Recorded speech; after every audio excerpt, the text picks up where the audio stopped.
자, 지난 시간에 했던 명의신탁과 관련해서 질문이 있어서 다시 한번 설명합니다. 삼자간 등기 명의신탁, 다른 말로 중간생략형 등기 명의신탁. 자, 봅시다.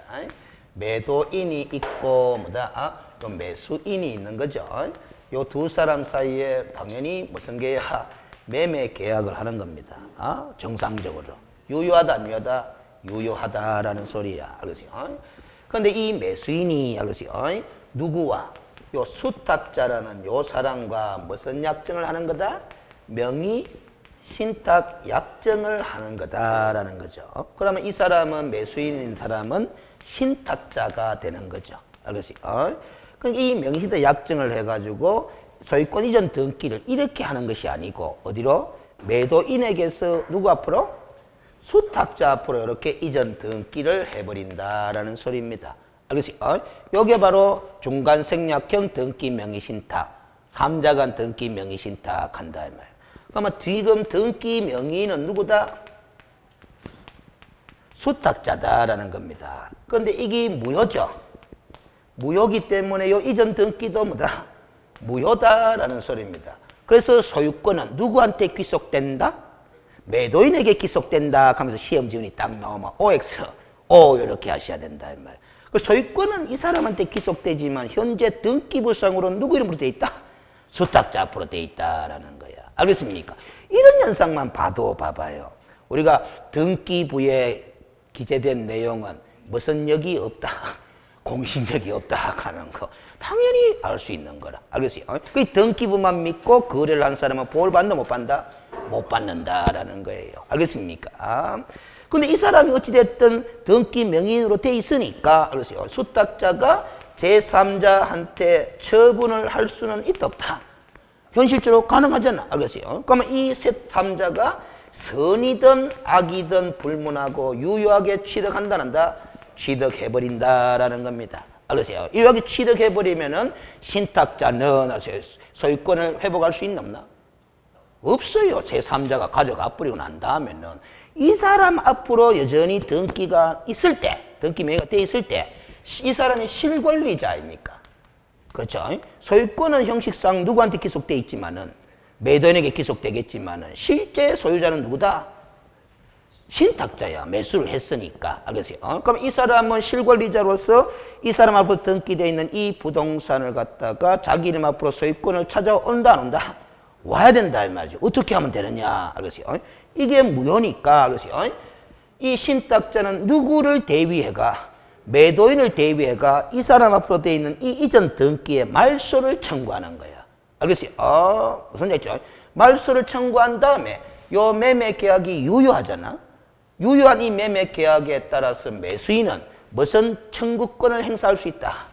소유권 이전 등기 청구권을 행사할 수 있는 거라. 알겠어요? 그래가지고 소유권을 이렇게 이전할 수 있다 없다? 있다. 그러면 찾아올 수 있는 거죠. 근데 그 일련의 과정을 행하는 과정에서 무슨 사실을 드러내 보여야 된다? 명의신탁 약정 사실. 그러면 처벌을 감수할 수밖에 없는 거예요. 알겠습니까? 이 사람한테 갚고 나면 헛일이 되는 거고. 그럼 이 사람한테 팔아묻잖아?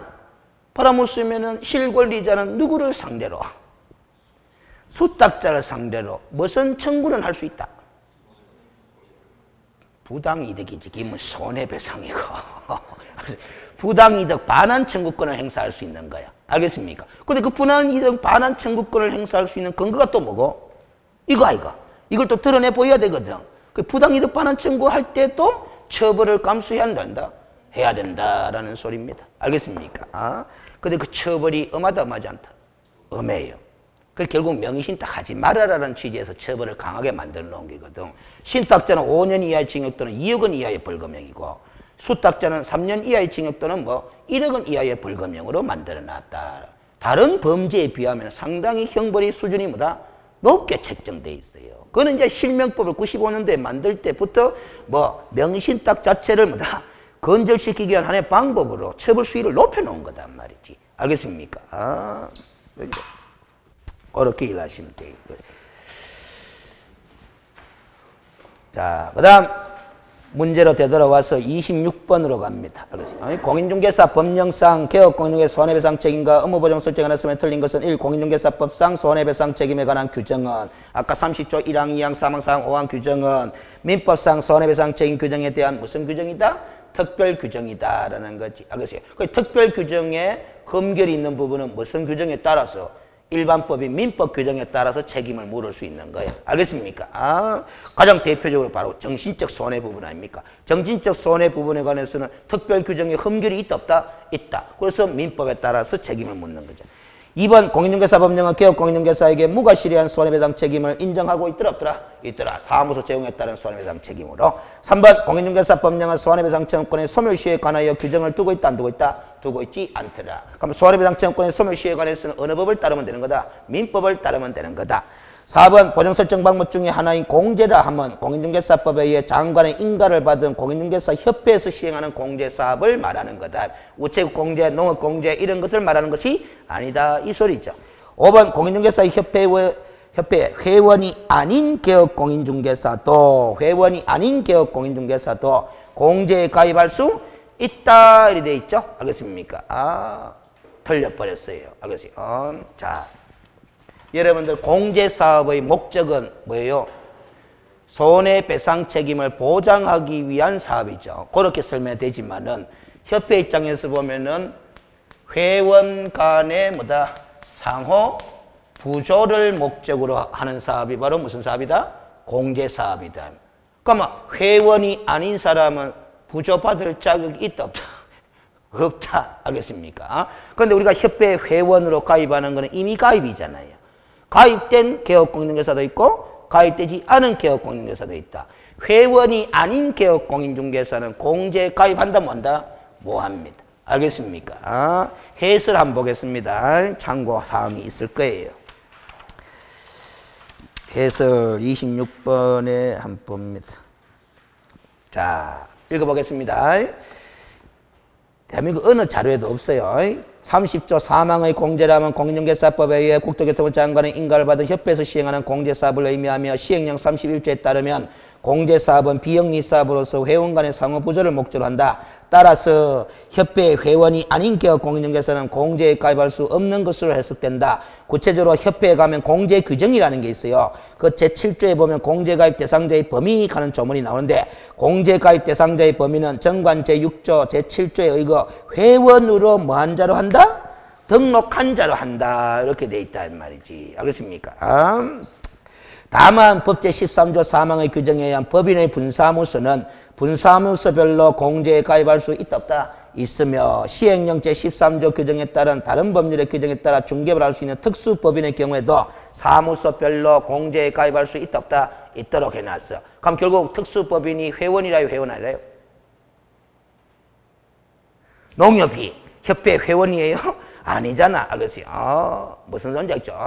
회원 아니잖아. 알겠어요? 그런데 이 특수법인은 회원이 아닌데도 공제에 가입할 자격을 인정하고 있다, 안 하고 있다? 인정하고 있다라는 거야. 그런데 앞에 지문을 봐봐요. 시험 지문에. 시험 지문에 보면은 제가 뭐라고 써놨느냐면 5번에 협회 회원이 아닌 누구도 겠노? 개업공인중개사도 겠잖아. 그럼 특수법인은 개업공인중개사라요?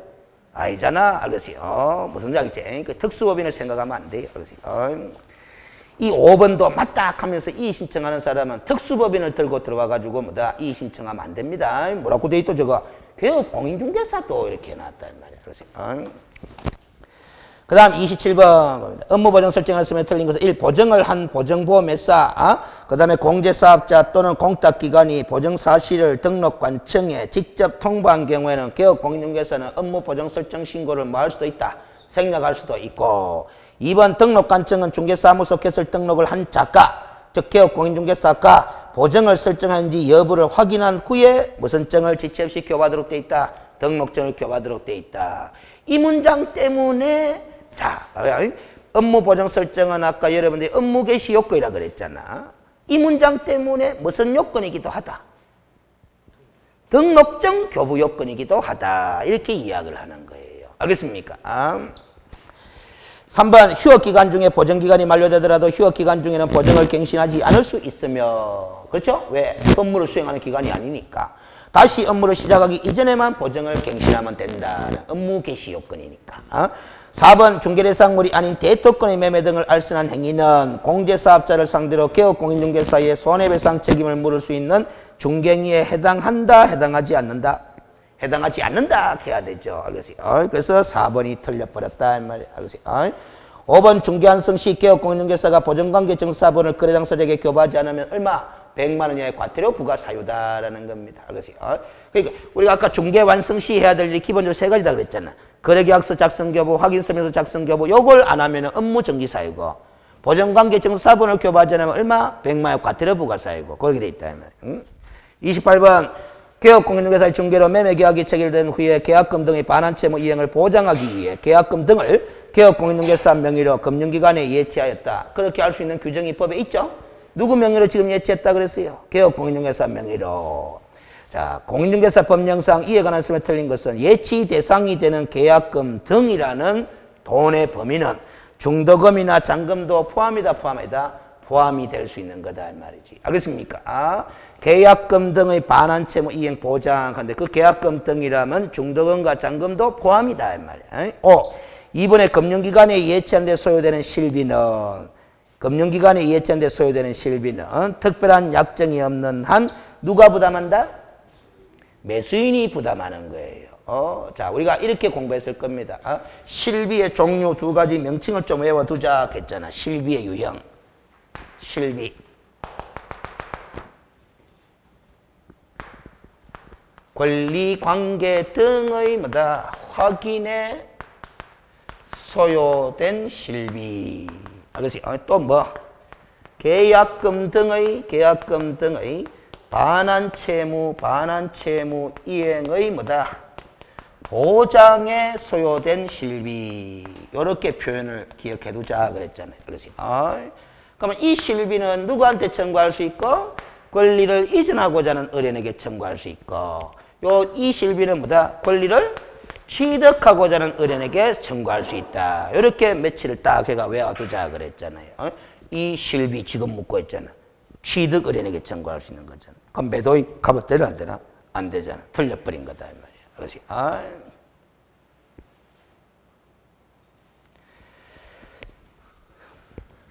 자, 이걸 억지로 외우기 때문에 제가 설명을 해줬잖아. 왜 이거는 이 사람이고 이거는 이 사람한테 청구할 수 있는 건지 설명을 해줬잖아. 이 실비는 무슨 업무를 수행하는 데 들어간 비용이다. 확인 설명 업무를 이행하는 데 들어간 비용이다. 공부상 확인, 현장 답사인 확인 이런 데 들어간 비용이다. 자, 그러면 확인 설명 업무는 누구한테 하는 거예요? 개업공인중개사가 누구한테 하는 거예요? 매수인 취득하고자 하는 의뢰인에게 설명하는데 왜 이전 의뢰인에게 청구하느냐? 알겠어요? 자, 개업공인중개사가 중개를 하지 않고 매도인과 매수인이 자기들 간에 직접 매매를 한다고 쳐봐요. 그러면 이 물건을 살래 말래 확인 설명은 누가 해줘야 되노? 매도인이 매수인한테 해줘야 되는 거야. 그걸 개업공인중개사에게 중개 의뢰한 바람에 개업공인중개사가 누구를 대신해서 한 거다? 매도인을 대신해서 한 거다 이 말이지. 거기에 돈이 들어갔으니까 누구한테 내놔라? 이전 의뢰인에게 내놔라 하는 거다 이 말이야. 알겠습니까? 그러면 요거는 왜 취득 의뢰인한테 내놔라 하느냐?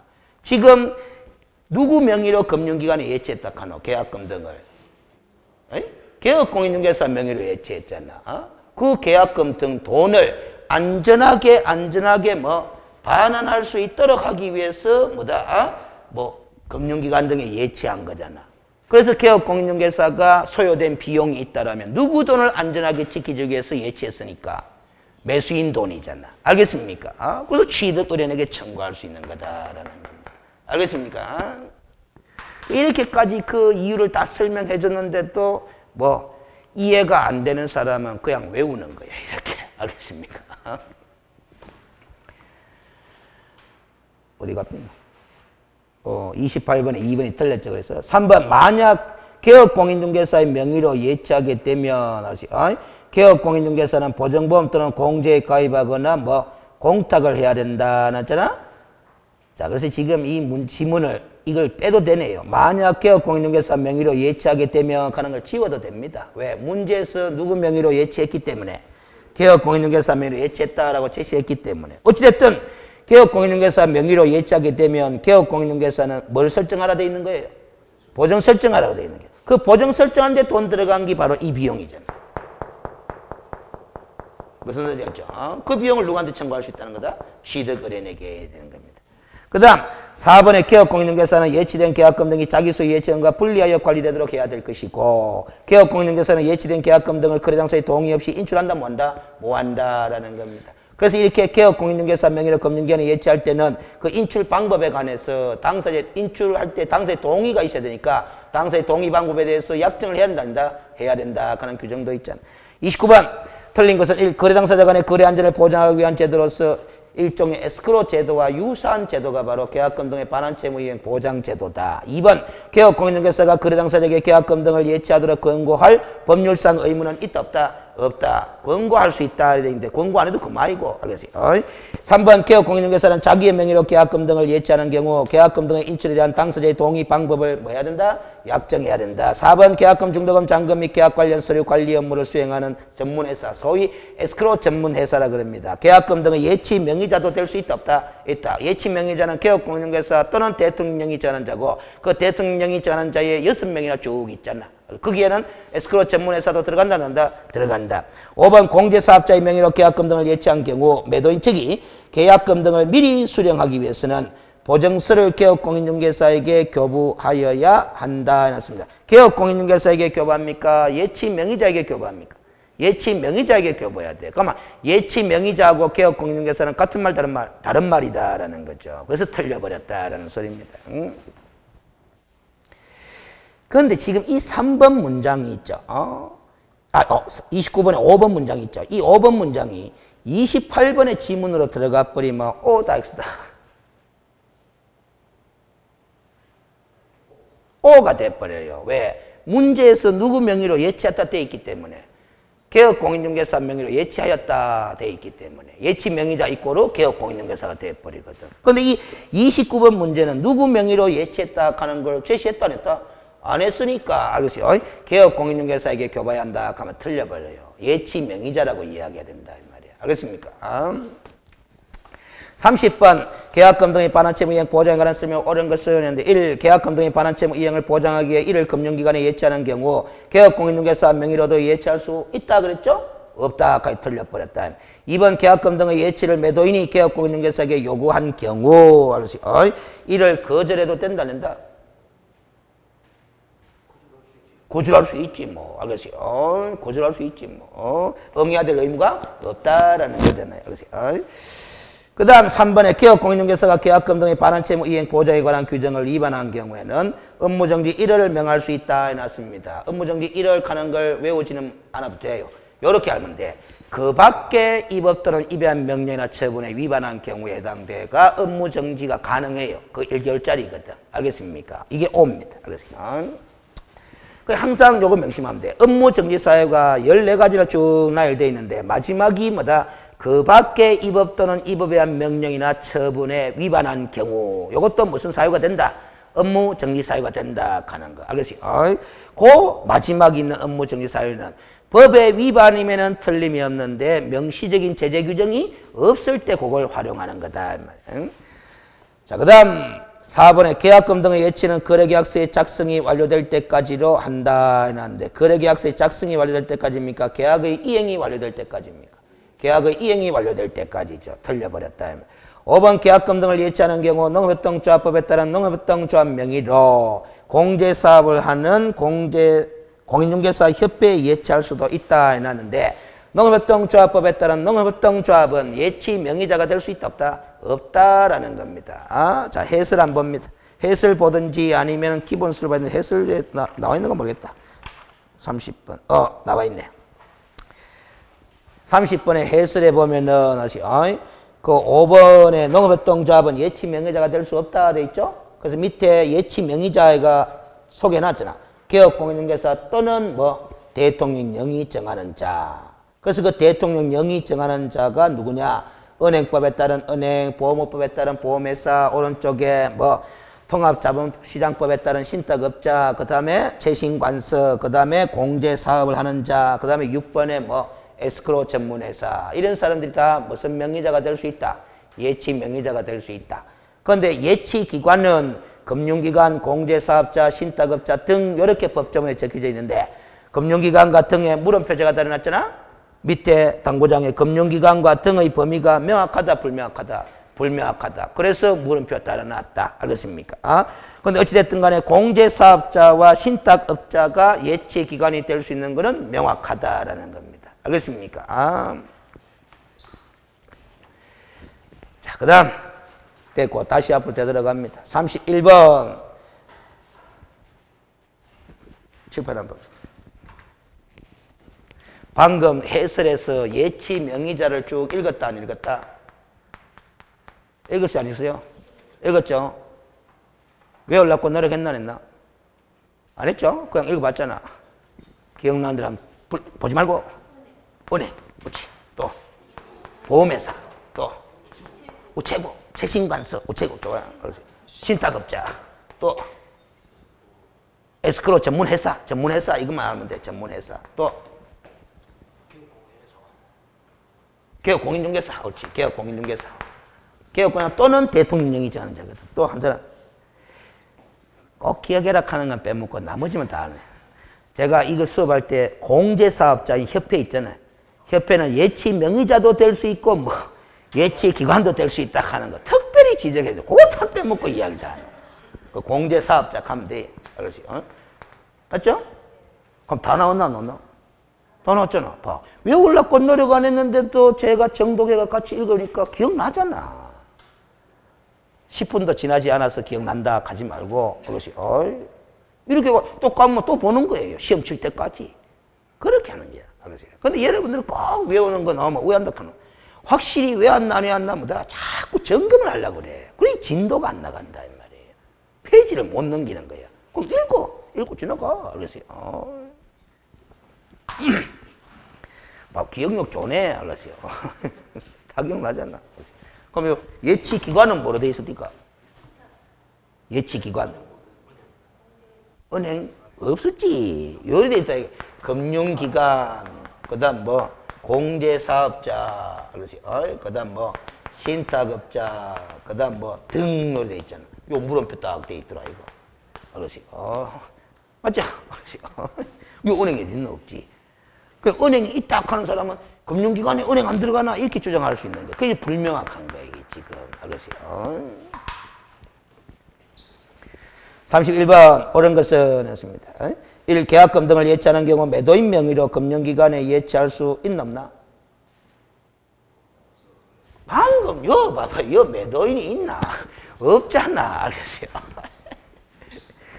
그러니까 외우는 사람은 기억나는 사람은 이걸 딱 봐도 틀리다 하면 되는 거고 혹시 기억이 안 나요? 기억이 안 나. 그럼 매도인 명의로 예치할 수 있겠나? 고양이한테 생선을 맡기지 하는 거잖아. 그렇지? 맞죠? 우리가 계약금 등이라는 게 매수인에게서 매도인으로 건너가는 돈인데 그걸 매도인이 받아가 썩부고 난 다음에 계약을 깨버리면은 매수인이 돌려받을 수 없는 거래 사고가 터지기 때문에 거래 계약의 이행이 완료될 때까지 금융기관에다가 금융기관 등에다가 예치해 두는 것이 어떻겠습니까? 라고 하는 권고할 수 있는 제도로 만들어 놓은 건데 그걸 누구 명의로 예치해 놔쁘면 매도인 명의로 예치해 놔쁘면 매도인이 찾아가 버는데 알았어요. 2번 거래 당사자는 반환채무 이행 보장을 위해 계약금 등을 반드시 금융기관 등에 예치해야 되는 것은 아니고 알았어요. 3번 거래계약의 이행이 완료될 때까지 예치함으로 예치 대상 계약금 등에는 잔금도 포함된다 그랬죠 아까? 그래서 틀려버렸고 4번 계약금 등을 예치한 경우 매도인, 임대인 등 계약금 등을 수령할 수 있는 권리가 있는 자는 어떠한 경우에도 계약금 등을 미리 수령할 수 없다. 틀려버렸죠? 미리 수령해가기 위해서는 보증 설정하면 되나 안 되나? 됐죠? 그러세요. 5번 공제사업자인 협회는 예치 명의자는 될 수 있으나 예치 기관은 될 수 없다는데 공제사업자도 예치 기관 될 수 있나 없나? 있잖아. 그래서 답은 옳은 것은 뭐 2번이 된다. 32번 중개보수에 관한 설명을 옳은 것은 1. 주택 외의 중개대상물의 중개보수는 국토교통부령이 정하는 범위 안에서 시도조례로 정한다는데 주택 외는 시도조례하고 관계 있나 없나? 없어. 그게 바로 틀려버릴 거. 알겠지? 2번 개업공인중개사가 소정의 중개보수를 초과하여 사례비 명목으로 금품을 받은 경우에는 검증이죠. 검증인은 상대적 등록 취소죠. 그럼 등록이 취소될 수 있다 하면 오죠. 그렇지? 3번 개업공인중개사는 권리관계 등의 확인에 소요되는 실비를 권리를 취득하고자 하는 중개의뢰인에게 청구할 수 있다 해놨습니다. 취득입니까? 이전입니까? 이전이죠. 틀려버렸고 무자격자가 우연한 기회에 단 1회 거래행위를 중개한 경우 그에 따른 중개보수 지급 약정은 무효라고 볼 것은 아니다라는 거잖아. 중개업을 한 것은 아니기 때문에. 그 다음 5번의 주거용 업시텔의 경우도 주택 외의 중개대상물이므로 여기까지 맞죠? 중개보수는 거래금액의 얼마까지? 0.9%까지 받을 수 있습니까? 몇 프로까지입니까? 매매 교환의 경우는 0.5고 임대차 등일 때는 0.4니까 틀려버린 거예요. 알겠습니까? 그래서 옳은 것은 2번이 된단 말이지. 알겠어요? 그 다음 33번에 보수의 요율을 적용하는 거래 금액에 관한 설명을 옳은 것은 거래 금액을 알아야 뭐다? 보수를 계산하는 거잖아. 1. 교환계약의 경우는 큰 거 작은 거? 큰 거. 근데 합산한 금액 함께 틀려버렸고 2번 동일한 중개대상물에 대하여 동일 당사자 간의 매매와 임대차가 동일 기회에 이루어지는 경우에는 매매 계약에 관한 거래 금액만 적용하는 거잖아. 매매 계약과 임대차 계약 간에 각각 중개보수를 산출한다 하면 틀려버린 거죠. 3번 임대차 중 보증금 외에 차임이 있는 경우는 원칙적으로 월 단위의 차임에게 계약기간 월수를 곱합니까? 100을 곱합니까? 100을 곱하잖아. 틀려버렸잖아. 4번의 매매계약과 전세계약의 경우에는 매매대금과 전세금을 각각 거래가액으로 판단하면 되는 거고 5번 아파트 분양권의 매매를 중개한 경우에 있어서 거래가액이라면 당사자가 거래당 자 줄 거예요. 당사자가 거래 당시 수수하게 되는 총대금 당사자가 거래 당시 수수하게 되는 총대금 그게 바로 뭐다? 기납입금액 하는 게다. 기납입금액에다가 프리미엄을 포함입니까? 제외입니까? 포함이잖아요. 제외한 게 틀려버렸다라는 거죠. 그래서 맞는 거는 뭐 4번이네. 알겠어요? 쉬운 걸 답을 만들어. 34번. 중개보수 및 실비에 관한 설명을 틀린 것을 했는데 1. 중개보수는 중개대상물에 따라 주택과 주택외로 구분하여 같은 기준이다 다른 기준이다 다른 기준을 적용하고 2번 주택 외의 중개대상물 관련해 주거용 업시텔을 제외했습니다. 주택 외의 중개대상물의 중개보수는 거래금의 0.9% 이내에서 은행과 개업공인중개사가 뭐 서로 협의해서 결정합니다. 오네. 그렇죠? 주거용 업시텔을 제외했으니까 오라. 이 포함해보면 오가 X가 돼본다. 3번에 중개대상물 주택의 소재지와 중개사무소 소재지가 다른 경우 중개대상물 소재지를 관할한 시도조례에서 정한 기준에 따라 중개보수를 받습니까? 사무소 소재지 조례가 적용됩니까? 사무소 소재지 조례 틀렸고 4번 주택 임대차의 경우 일반으로부터 받을 수 있는 중개보수의 한도는 거래 금액의 몇 퍼센트 이내?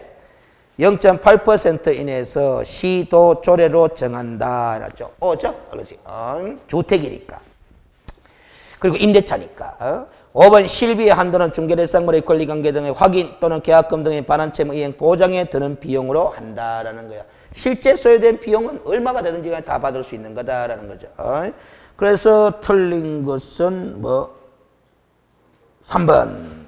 35번 틀린 것은 1. 주택의 중개에 대한 중개보수는 국토교통부령이 정하는 범위 내에서 시도조례로 정하고 2번 주거용 업시텔이라 하면 뭐를 주거용 업시텔이라 하느냐? 전용 면적이 85제곱미터 이하로서 상하수도 시설이 갖추어진 전용 입식부어, 전용 수세식 화장실 및 목욕시설을 갖춘 것을 우리는 소위 무슨 업시텔? 주거용 업시텔이라고 그러고 주택 외의 중개대상물이긴 하지만 매매 교환할 때는 거래금액의 0.5% 임대차 등의 거래일 때는 거래금액의 0.4%까지 받을 수 있는 거다.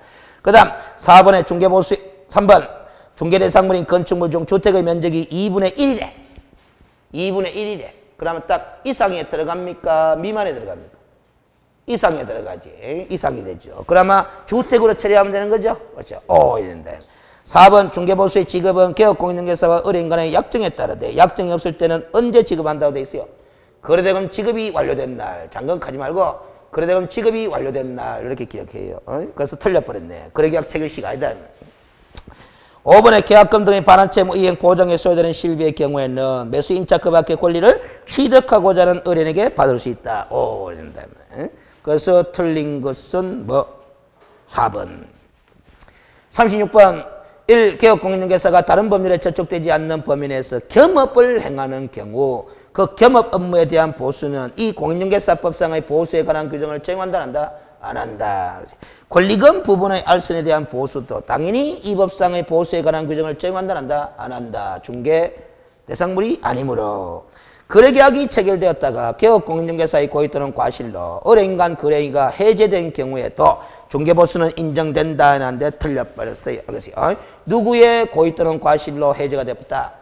개업공인중개사의. 그러니까 보수 청구권은 소멸해버린다는 거죠.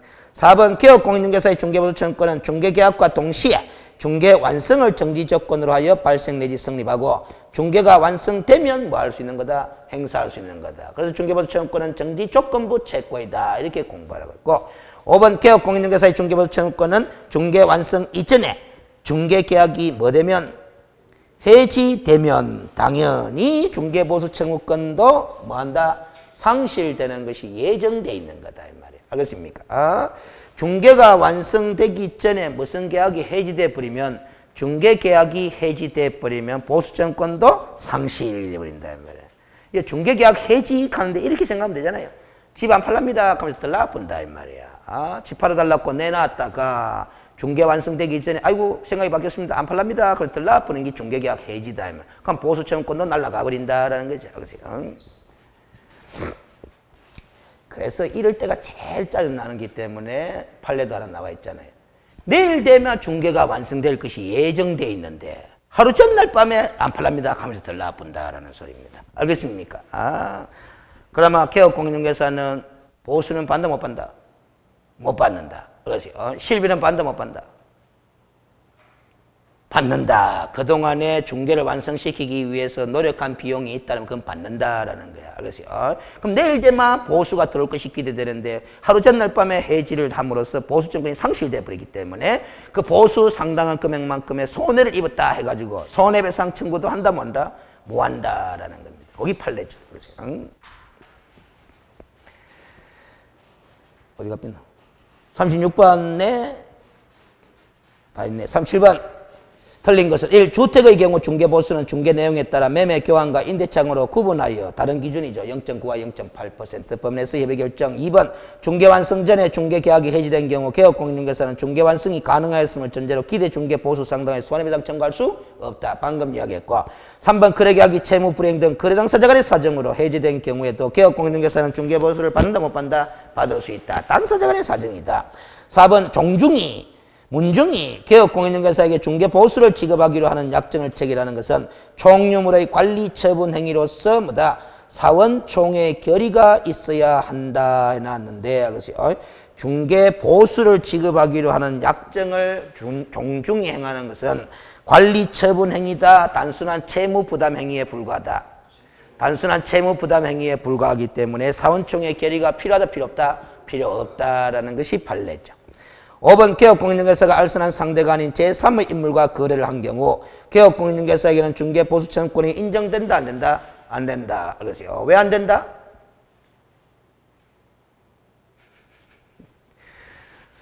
당연한 걸 물으니까 할 말이 없죠.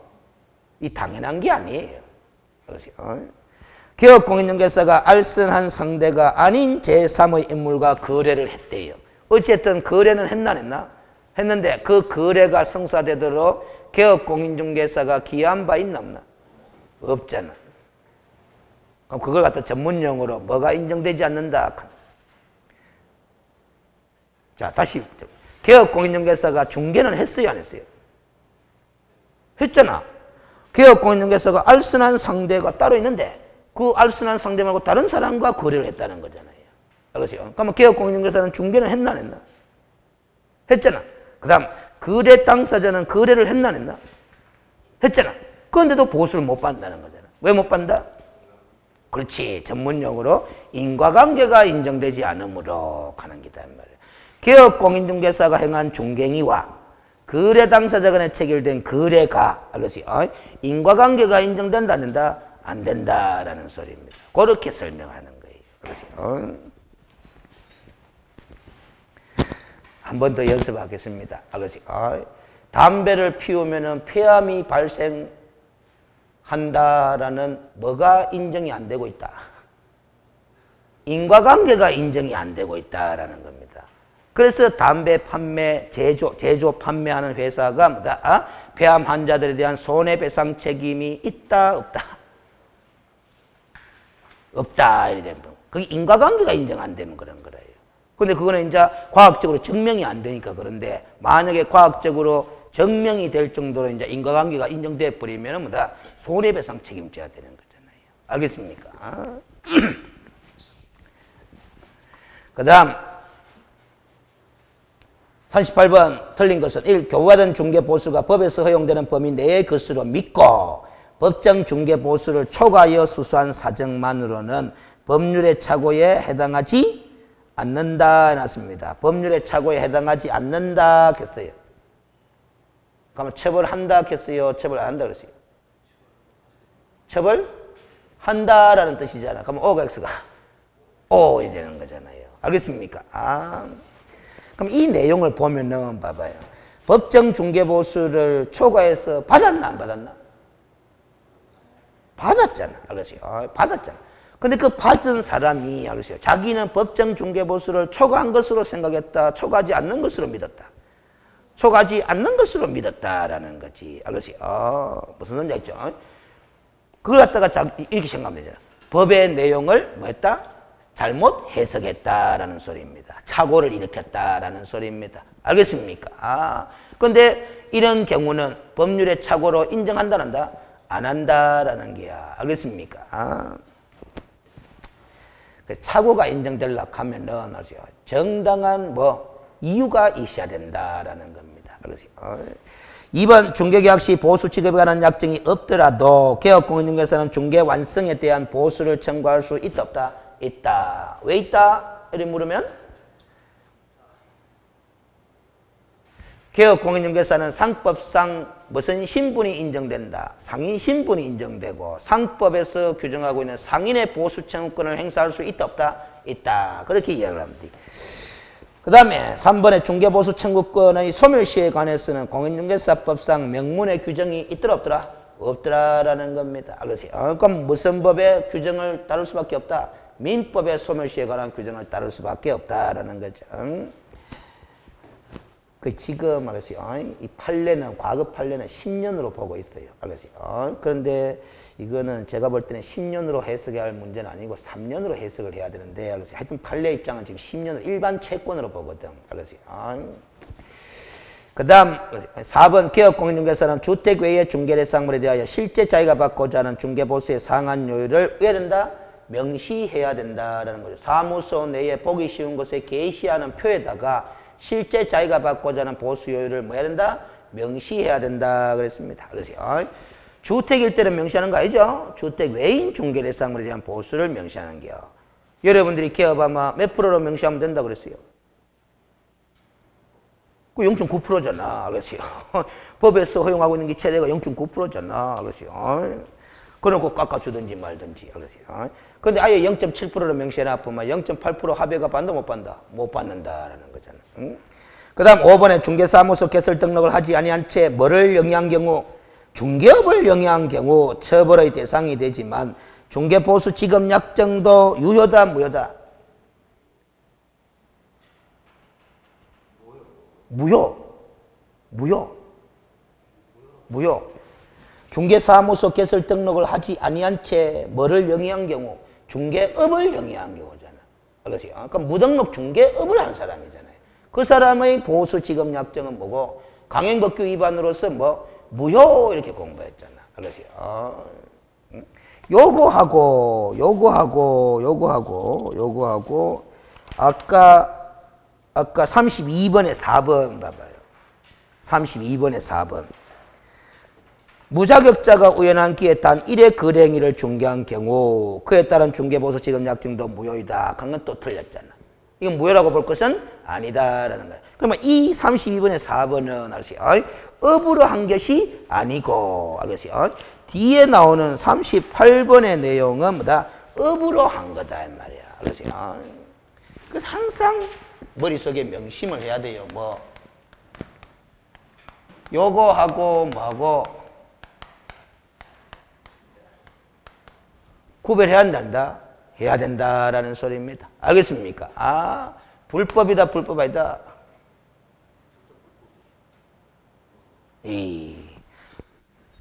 자, 이거하고 이건 같은 거다, 다른 거다? 다른 거다. 불법이다, 불법 아니다? 불법 아니다. 알겠습니까? 아, 무슨 소리인지 알겠죠? 아, 요거는 불법이다. 그러면 불법이니까 처벌해야 되나, 아니라? 해야 되죠. 3년 아닙니까? 3년짜리. 이건 불법 아니다. 그랬지? 처벌한다, 안 한다? 안 한다. 보수 지급 약정도 유효다라는 소리잖아요. 알겠습니까? 아.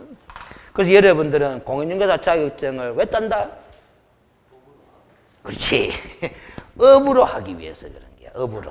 업으로 하려고 하니까 등록해야 되거든. 등록하려고 하니까 뭘 따야 된다? 자격증을 따야 된다. 이런 논리로 가는 거예요. 그래서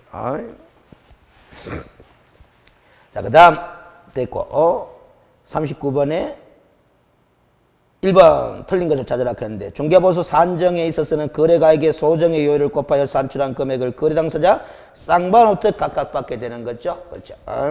주택인 중개대상물의 경우 위 1의 산출액을 받되 한도액을 초과한다 못한다? 한도액을 초과할 수 없다라는 거야. 산출액이라는 단어가 나왔고 한도액이라는 나오고 있잖아요. 그럼 우리가 주택의 경우에는 조례를 보면은 한도액이 제시돼 있다, 안 돼 있다? 돼 있다라는 겁니다. 아, 시도 조례로 정하잖아, 주택일 때는. 그 조례에 보면은 한도액이 따로 정해져 있다, 이 말이에요. 그 한도액을 초과하지 못한다라는 게 산출액이라도. 알겠습니까? 응? 한도액 범위 내에서만 받는 거다. 3번 보증금 외에 차임이 있는 임대차의 경우에는 월 단위의 차임액에 얼마를 곱한 100을 곱한 금액을 보증금에 합산한 금액을 거래금액으로 하는데 5천만 원 이상인 경우에 하남, 5천만 원 미만이면 얼마를 곱하니까 70을 곱하니까. 4번 아파트 분양권 전매의 경우에는 총 분양대금과 프리미엄을 합산한 금액을 거래를 하는데 틀렸잖아. 기납입 금액이잖아요. 5번 소위 주거용업시설의 매매인 경우에는 거래금액의 몇 퍼센트 0.5%까지 중개보수를 받을 수 있고 임대차 등일 때는 0.4%까지. 40번 개업공인중개사가 다음과 같이 주택의 임대차를 중개하였을 경우 임차인으로부터 받을 수 임차인으로부터 했으니까 곱하기 2 하면 된다, 안 된다? 안 된다. 받을 수 있는 중개보수의 최고 한도액은 해놨습니다. 자, 거래 가액부터 산출을 해야 되죠. 월차임 30만 원 곱하기 얼마 해야 되겠어요? 70 해야 되겠네. 2,100만 원. 그러면 3,600만 원이죠. 3,600만 원의 보수 요율이 얼마로 돼 있느냐 하면은 0.5%로 돼 있어요. 그렇지? 그러면 얼마고? 18만 원이다. 네? 맞죠? 18만 원인데 한도액 20만 원 돼 있지만 초과하지 않았네요. 그럼 18만 원이 답이 된다라는 겁니다. 곱하기 2 하면 안 된다 그랬죠. 36만 원을 답으로 처리하면 안 된다. 저 위에 1번에 계약기간 2년 가는 거는 뭐다? 함정에 빠뜨리기 위해서 그냥 제시해 준 거다라는 거죠. 계약기간 월수를 곱하는 건 아니니까. 자, 그럼 다 됐고, 그래서 또 3회로 갑니다. 3회 일부라도 좀 하자 이 말이지. 그래서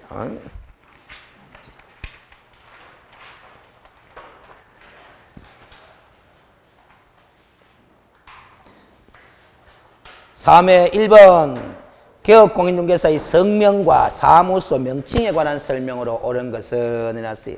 1. 개업공인중개사는 그 사무소 명칭으로 공인중개법률사무소를 사용할 수 있다, 없다? 없다 그랬습니다. 그래서 무슨 글자가 들어가면 안 된다. 법률 하는 글자가 들어가면 안 된다 이 말이지. 그래서 공인중개사 사무소 또는 부동산 중개라는 문자 중에 하나를 선택. 2번에 토지의 매매 등을 알선하는 무자격개업 공인중개사는 그 사무소에 부동산 중개와 유사한 명칭을 사용할 수 있다, 없다?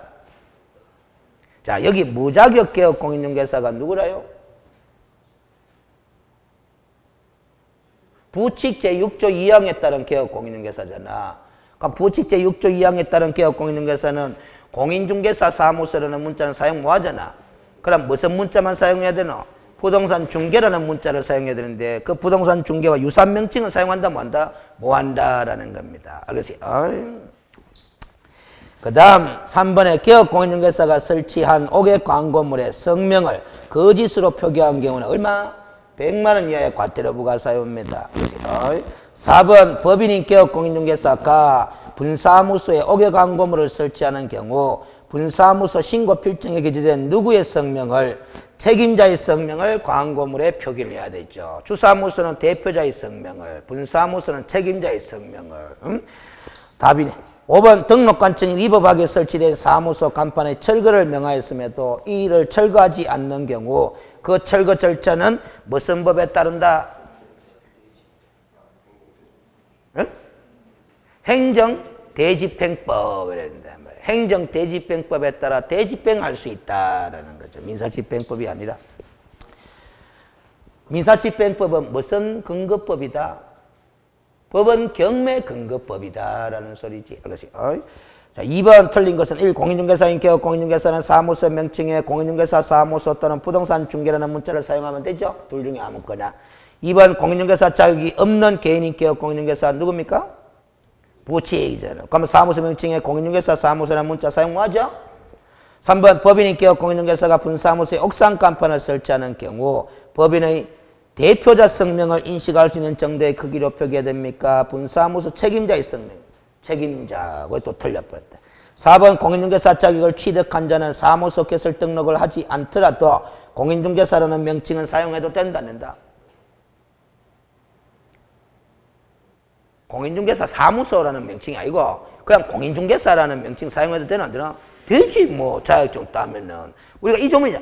공인중개사가 아닌 자는 공인중개사 또는 이와 유사한 명칭을 사용하지 못한다 돼 있잖아. 그러면 공인중개사 자격증을 취득했으면 공인중개사 명칭 사용해도 되지 뭐. 알겠습니까? 그래서 여러분들이 연말에 자격증을 취득하면 그 순간 뭘 새기가? 명함. 그래 여러분들 성함 앞에다가 뭐 쓴다? 공인중개사 누구누구 있으면 돼요. 알겠습니까? 그런 게 되는 거죠. 근데 그 명함을 이리 주잖아. 그러면 받는 사람이 알겠어요. 직업이 부동산 하십니까? 이리 묻는다 이 말이야. 알겠어요? 자격증이 있으면 무조건 중개업 하는 줄 알아. 장롱 공인중개사도 있다 없다? 있습니다. 알겠습니까? 제 명함에도 뭐라고 돼 있다? 공인중개사 이렇게 돼 있다 이 말이야. 알겠어요? 그 다음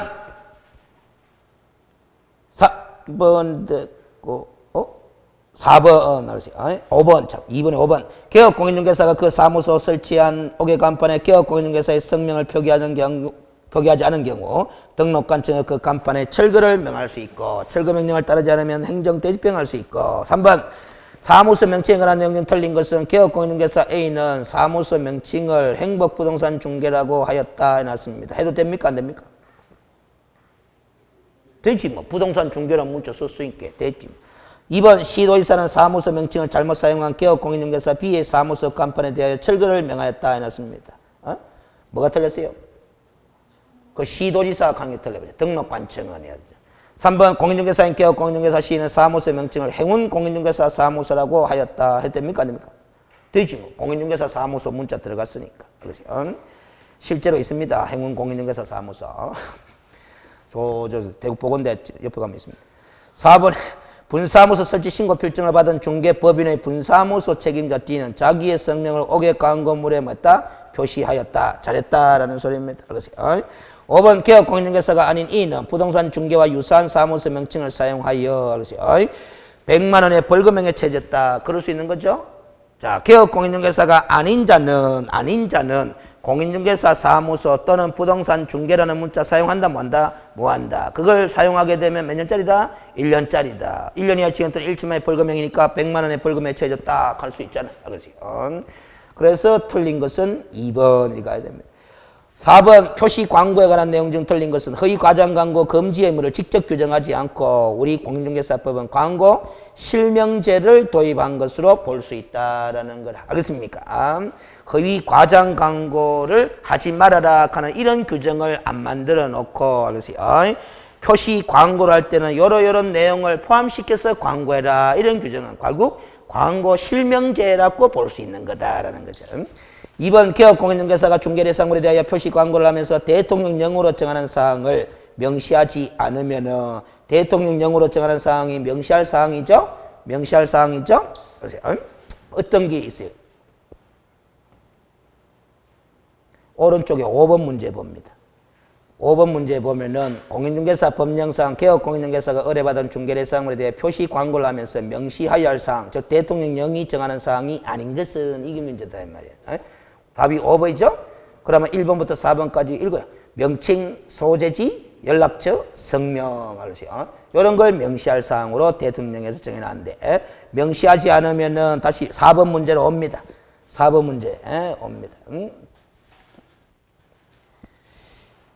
2번 개업공인중개사가 중개대상으로 대해 표시 광고를 하면서 대통령 제한 사항을 명시하지 않으면 그런 4가지 사항을 명시하지 않으면 1년이에요. 얼마예요? 1년 아니지. 1년 아니지. 개업공인중개사가 표시 광고를 하면서 명시할 사항을 명시해야 되잖아. 안 하면 100만 원 이하의 과태료 부과사유지. 형사처벌 대상이 아니다 이 말이지. 상식적으로도 봐봐요. 그 교차로나 벼룩시장 같은 데 중개대상으로 해가면 표시 광고하는데 그래서 소재지다, 명칭이다, 연락처다, 성명 이런 거 명시 안 했다고 감옥 보내가 될 일이가. 그래서요. 적어도 머릿속에 뭐다 업무 정지라든가 과태료라든가 이런 게 떠올라야 되지. 그게 형벌이 떠올라가 되나 이 말이야. 그래서요. 그거는 4번 읽어봐. 4번에 4번. 개업공인중개사가 아닌 자가 중개대상으로 대한 표시 광고를 하면 된다, 안 된다? 안 돼. 근데 개업공인 아닌 자가 표시 광고를 했어. 거기 몇 년이다? 1년이 되는 거야. 형사처벌 대상이 되는 거지. 알겠습니까? 4번에 3번. 개업공인중개사가 중개대상으로 대한 표시 광고를 하려면 소재지도 명시사항에 들어가죠? 5번. 법인인 개업공인중개사가 중개대상으로 대한 표시 광고를 하려면 대표자의 성명도 명시사항에 들어가죠? 그렇죠? 그래서 오른쪽 5번 문제는 명칭, 소재지, 연락처, 성명 요 4개를 외워두면 되는 거다 이 말이야. 알겠어요? 6번 중개사무소 등록증 대의에 관한 서면에 틀린 것은 1. 중개사무소 개설 등록증은 휴업기간 중에도 대의할 수 없다 해놨습니다. 그렇죠? 제가 강의할 때 증의 양도나 대여는 어떤 경우에도 허용된다 안 된다? 안 된다. 절대적으로 금지다 그랬습니다. 알겠습니까? 2번에 개업공인중개사가 자신의 등록증을 다른 사람에게 대여한 경우는 몇 년 이하의 징역에 처해질 수 있다. 1년 이하의 징역, 1년짜리 맞잖아. 그렇죠? 3번 시도의사 또는 국토교통부 장관은 중개사무소 개설 등록증을 대여한 자의 등록을 취소하여야 한다. 그런데 뭐가 들어가는 바람에 틀렸다? 국토교통부 장관, 시도지사 이게 틀려버렸잖아. 그 자리에 뭐가 들어가야 된다?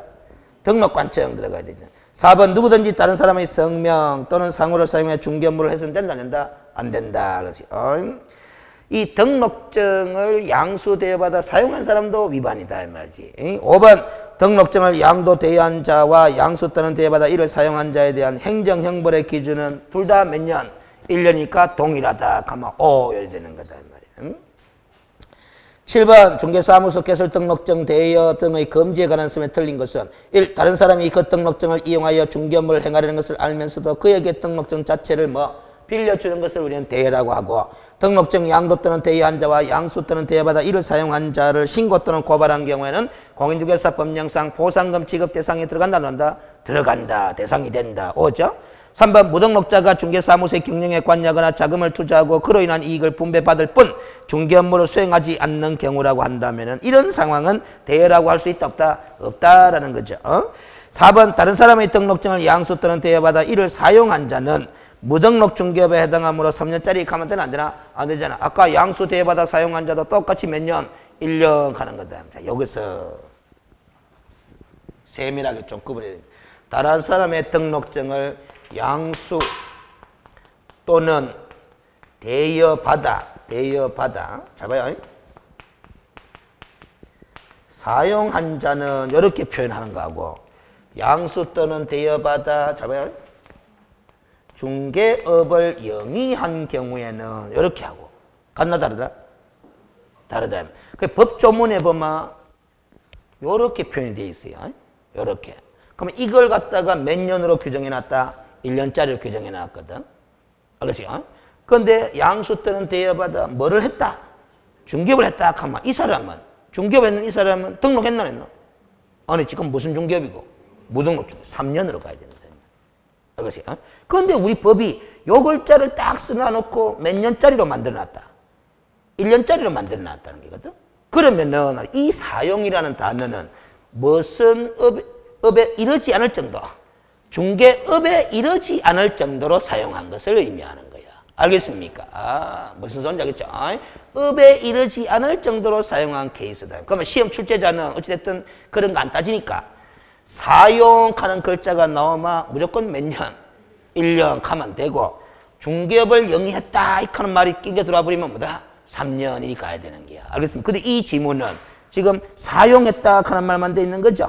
알겠어요? 그럼 이 경우는 무등록 중개업이라고 보면 되나 안 되나? 안 되는 거야. 그래서 틀려버린 거다 이 말이야. 알겠어요? 5번 등록증의 양도 대여로 등록이 취소된 자는 몇 년 동안 중개업에 종사할 수 없다? 3년 동안. 등록 취소 후 3년이 경과되지 않은 자는 결격사유잖아요. 그렇죠? 그러세요. 등록증의 양도 대여로 등록이 취소된 자는 3년 동안 중개업에 종사할 수 없다. 오죠? 자, 지문 바꾸겠습니다. 그러세요. 어떻게 바꾸느냐? 이 문제와는 관계없는데, 그러세요. 표현이 비슷하게 나옵니다. 잡아봐요. 이 지문은 이렇게 돼 있잖아. 등록증의 양도 대여로 등록이 취소된 자는 등록 기준에 미달되어 등록이 취소된 자는 등록 취소된 자는 알았어요? 3년 동안 중개업에 종사할 수 없다. 종사할 수 없다. OX. 이 지문은 지금 오죠? 뭐만 바꿨어요? 요걸 뭐 요렇게 바꿨잖아. 뒤에 건 똑같잖아. 그러면 이 경우는 오고 이 경우는 뭐 X가 돼요. 왜? 차이점은 요거는 등록 취소의 원인이 요거잖아. 요거는 등록 취소의 원인이 요거잖아. 그 등록 취소 원인이 등록 기준 미달일 때는 3년 하는 거 적용한다 안 한다? 안 한다 했잖아. 알겠어요? 사망 해산으로 등록이 취소돼도 3년 가면 되나 안 되나? 안 되잖아.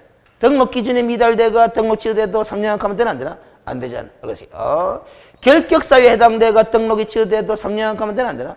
안 되잖아. 원인된 결격사유가 해소될 때까지잖아요. 재등록개업 공인중개사가 폐업 신고 전에 위반 행위로 등록 취소됐다 하도 3년 가면 되나 안 되나? 안 되잖아. 그건 3년에서 폐업 기간을 공제한 기간 동안이 되는 거잖아요. 그렇지? 무슨 소리냐 있죠? 그러니까 이렇게 차이가 나니까 앞으로 말을 어떻게 해야 되겠어요? 등록이 취소되면 3년 동안 일 못 한대 이런 말 한 번 하면 되나 안 되나? 그런 말을 하고 싶으면 앞에다 뭘 붙여줘야 되노? 등록 취소 사유를 앞에다 제시해 주면서 말을 해야 돼요. 알겠습니까? 그래야 정확하게 되는 기다 말이에요. 그래서 자꾸 말은 줄이면 실수할 경우가 많아요. 길게 하는 게 좋아. 자, 그 다음 됐고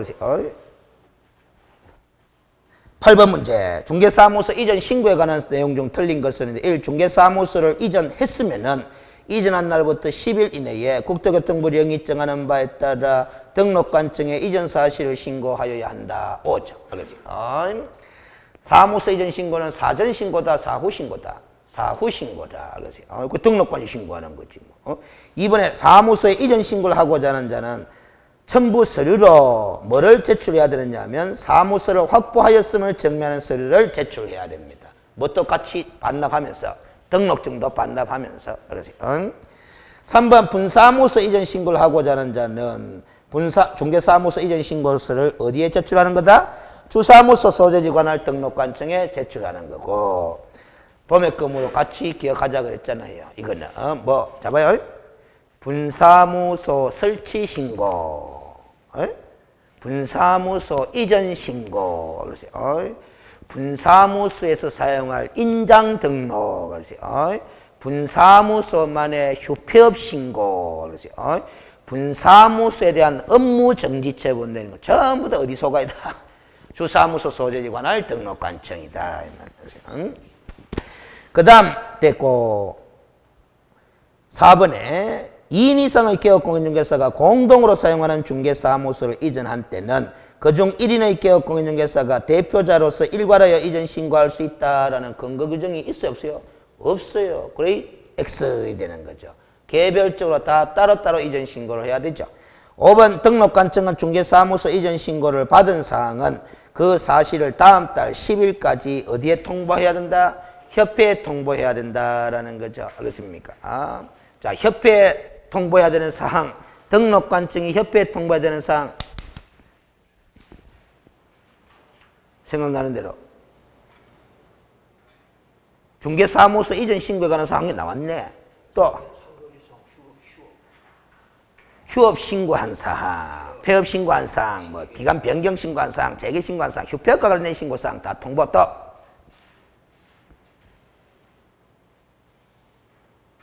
중개사무소 개설 등록증 교부에 관한 사항도 통보잖아요. 그래서 협회에다가 알겠습니까? 누구누구가 등록했습니다. 그럼 통보해 줘야 될 거 아닙니까? 그 다음에 또 뭐 분사무소 설치 신고에 관한 사항도 통보 사항이다 이 말이야. 알겠습니까? 분사무소 설치 시 어느 법인인 개업공인중개사가 어디에 뭐다 분사무소를 설치했다라는 거. 그 다음 또 등록관청이 개업공인중개사에게 내리는 행정처분이 있잖아. 등록 취소나 업무정지 처분에 관한 사항도 뭐 통보해야 된단 말이지. 알겠습니까? 됐죠? 또 한 개 빠졌네. 뭐가 있냐? 개업공인중개사가 누구누구를 뭐다 소속공인중개사나 중개보존으로 고용했는지, 또 고용관계를 종료시켰는지, 고용신고 내지 고용관계 종료신고에 관한 사항도 뭐 통보사항을 된단 말이지. 알았어요? 아까 이건 봐봐요. 보고 바로 물으니까 나오잖아. 그럼 통보사항도 보고 물었으면 또 나온다 안 나온다? 나오잖아요. 자꾸 보면 돼. 알겠습니까? 그 시간이 문제야 지금은. 그 다음 10번까지만 딱 가겠습니다. 9번에 사무소 이전 신고에 관한 내용 중 틀린 것을 내놨는데 1번 갑군의 사무소를 둔 개업공인중개사 A는 2017년 1월 10일 을군으로 사무소를 먼저 이전하고 같은 해 1월 18일에 을군 군수에게 이전 사실을 뭐 신고하였다 해놨습니까? 잘했다 잘못했다? 잘했다 이 말이지. 뭘 잘했느냐? 10일 이내에 신고하라고 했으니까 10일 이내에 신고했잖아. 또 이전 후 등록관청인 을군 군수에게 신고하라고 했는데 잘했잖아. 그렇지. 2번 개업공인중개사 B는 업무 정지기간 중에 개업공인중개사 C의 중개사무소로 이전하고 C의 승낙서와 필요한 서를 첨부하여 등록관청의 중개사무소 이전 신고를 하였다. 잘했다 잘못했다?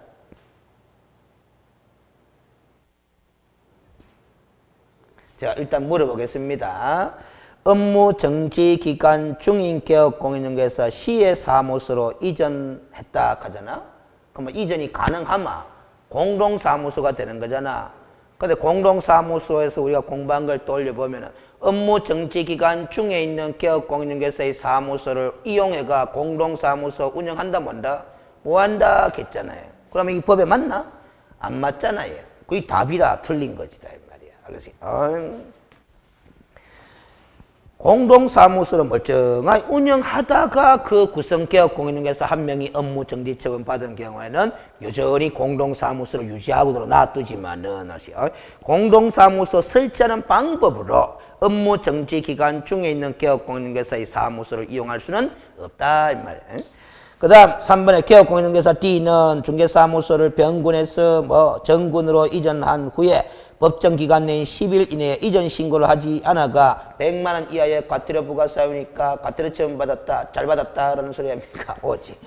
4번에 개업공인중개사 E는 중개사무소를 이전하고 공인중개사 법령에 따라 등록관청에 신고하면서 중개사무소의 법적 요건을 갖춘 건물의 뭐 임대차 계약서도 같이 제출하였다. 잘했다 잘못했다? 잘했다. 이 임대차 계약서는 사무소 확보를 정면서류로 제출해야 되는 거잖아. 5번 중개법인 F의 분사무소 책임자 G는 분사무소를 이전하고 어디다가 이전 신고했다? 주사무소 소재지 관할 등록관청에 신고했다. 잘했다. 이 소리라. 그래서 2번이 틀린 거. 10번 이전 신고에 관한 내용 중 틀린 것을 했는데 1. 분사무소에 이전 신고를 받은 등록관청은 분사무소 이전 전 및 이전 후 소재지를 관한 시운자에게 그 사실을 통보하는 절차를 이행해야 되죠. 왜 통보한다? 모르니까 통보하는 거다 이 말이지. 모르니까. 2번의 행정처분 절차가 진행 중에 등록관청 관할 외의 지역으로 중개사무소를 이전한 경우 이전 후 등록관청의 요청으로 종전등록관청이 송부해야 되는 서류에는 행정처분과 관련한 서류도 포함이다라는 거죠. 행정처분 절차 진행 중에 사무소 이전 신고가 들어오면은 그 행정처분과 관련된 서류도 송부입니다. 그거 가서 받아라라는 거죠. 3번의 중개사무소 이전 신고 시에는 등록증 재교부 신청에 준하여 당의 지방자치단체 조례를 정하는 수수료를 납부해야 되는 경우가 있다 없다? 있다라는 거죠. 등록증 재교부가 있게 되면 수수료 내야 되고 반납했던 등록증의 변경사항을 기재가 교부할 때는 수수료 없고 4번 부칙 제6조 2항에 따른 개업공인중개사는 등록관청관을 외 지역으로 사무소 이전할 수 없다. 틀려버렸죠. 알겠어요? 이 부칙 제6조 2항에 따른 개업공인중개사도 전국 어디든지 이전이 가능하다 불가능하다? 가능한 상황에 되어 있어요. 알겠습니까? 다만 업무 정지 처분 기간 중에 있는 개업공인중개사의 사무소로 이전은 무한다 뿐이지 지역 제한은 있다 없다? 없습니다. 5번 등록관청관을 외의 지역으로 사무소를 이전 신고한 경우 신고 전에 발생한 사유로 인한 개업공인중개사에 대한 행정처분은 어디서 행한다? 그 가서 받아라 했으니까 이전 후 등록관청이 행하는 거 맞죠? 오, 이래 된다 말이야. 그래서 틀린 것은 뭐 4번이 된다 말이야.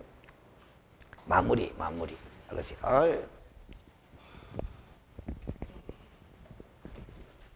자, 이제 10번까지 딱 맞춰놨으니까 문제는 더 이상 안 풀고 알겠지? 사무소 이전에 관해서 한 문제가 더 있네. 11번에 놔두고 알겠지? 잡아봐요. 사무소 이전 절차는 시험에 잘 나옵니다. 알겠지? 항상 여기서부터 출발한다라는 거죠. 뭐 등록관청관을 구역 내에서 이전, 외의 지역으로 이전 나누어서 봐야 돼. 근데 이전부터 먼저 하죠. 이전 후 며칠 이내 10일 이내에 뭐 하게 되는 거다? 신고한대. 어디다가 신고한다? 등록관 이전 후 갈 필요 없어. 내인데 뭐 변동이 없는데 등록관청에 신고한다 이 말이야. 그럼 이전부터 먼저 하고 신고하니까 당연히 뭐다? 사무소는 확보했을 거다 안 했을 거다? 했을 거다 이 말이야. 그 첨부 서류가 일단 사무소 뭐다? 확보를 증명하는 서류 첨부해야 한다. 해야 된다. 뭐 또 반납해야 된다. 등록증도 반납해야 된다. 소재지가 변경되니까. 그러면 등록관청은 요 등록증을 뭐다? 재교부해 줘도 되고, 변경사항을 기재해가지고, 변경사항을 기재가 교부할 수도 있다, 없다? 있다라는 겁니다. 알겠습니까? 이때는 재교부 신청에 준하는 수수료 내면 되는 거고, 이때는 수수료 없고, 이래 된단 말이지. 알겠습니까? 이게 다라. 내는. 알겠어요? 내는. 응? 그럼 외의 지역으로 이전하는 것도 마찬가지. 이전 후 10일 이내에 신고한다. 어디다가 신고한다? 이전 후 가는 요 글자가 여기서 탁 티 나와야 되는 거야. 이전 후 등록관청에 신고한다. 첨부하는 소리는 똑같다, 안 똑같다? 똑같지, 뭐. 알겠어요? 사무소 이전 행위인데, 뭐. 알겠어요? 그러면 이제 이전 후 등록관청은 어디에다가 여기 중요한 거야. 종전 등록관청은 켜도 되고 이전 전 등록관청은 켜도 되고 여기다가 서류를 송부해 주시오라고 만다 요청하여야 한다. 그럼 요청받은 종전 등록관청은 뭐다? 관련 서류를 뭐 한다? 송부하여야 한다라는 거잖아. 그 송부하는 서류가 요런 거를 송부한다라는 거잖아. 다 족부라 했다잖아. 그래서 여기 바로 뭐다? 아까 기본서에서 읽었던 등록대장 가는 게 있다 이 말이야. 등록대장 송부다 이 말이야. 그 다음에 등록 신청 시에 제출됐던 서류들이 있을 거다 없을 거다? 있을 거다라는 겁니다. 그거 다 족본다 이 말이야. 그 다음에 뭐 최근 몇 년간 1년간 행정처분 내용을 송부한다 이 말이야. 알겠어요? 및 행정처분 절차가 진행 중일 때는 뭐다? 그 관련 서류도 송부다 송부하다? 송부다라는 거야. 그러면 이 관련 서류를 이전 후 등록에 송부받아가 행정처분을 행하는 거 아닙니까? 알겠어요? 그러면 이전 후 등록한 이 서류 송부받아가 확인한 다음에 뭘 교부하면 된다? 등록증을 재교부하면 되는 거다. 가능이다 불가능이다? 불가능이다라는 게 요 경우는. 알겠어요? 그럼 그쪽 끝이잖아요. 알겠어요? 그런데 이제 법인인 개업공인중개사의 분사무소 이전 신고도 똑같이 이렇게 절차 밟아가면 되는데 어디다가 신고한다? 주사무소 소재지관할 등록관청, 주사무소 소재지관할 등록관청. 똑같아. 그럼 주사무소 소재지관할 등록관청은 변동이 있나 없나? 없거든. 분사무소 이전이니까. 그러니까 변동이 없으니까 이 절차가 싹 사라져 버린다라는 거잖아요. 알겠습니까? 서류 송부 절차가 없어. 분사무소 이전 절차는. 그런데 이렇게 하면 절차 끝나야 되잖아? 특이하게 절차가 한 개 더 붙어버려. 분사무소 이전은. 어디다가 신고하는 바람에 주사무소 소재지관할 등록관청에 신고하는 바람에 누가 모른다? 분사무소 이전 전 및 이전 후 소재지를 관할하는 시장, 군수, 구청장이 안다 모른다? 모르니까 저 신고받은 주사무소 소재관할 등록관청이 여기다가 통보해 주라라는 거잖아. 모르니까. 이 절차가 분사무소 이전 절차의 특이한 절차이기 때문에 여기 핵심이야. 알겠지? 그러면 공동사무소의 이전은 맨 똑같이 이런 절차를 밟는 거예요. 밟는데 뭐다? 구성개업 공인중개사 개별적으로 따로따로 신고 절차를 밟아야 된다라는 거지. 대표자가 일괄해서 이전 신고한다 뭐한다? 뭐한다. 그리 되는 기단 말이지. 알겠습니까?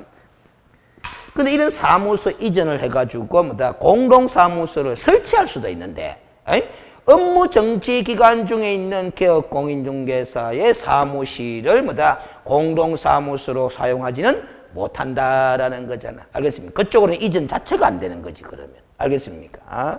그리고 부칙 제6조 2항에 따른 개업 공인중개사도 이런 절차를 밟으면 전국 어디든지 이전은 가능하다 불가능하다? 가능하다라는 거다. 그런데 부칙 제6조 2항에 따른 개업 공인중개사는 사무소 이전에 따라서 뭔가 변해지는 게 있어요.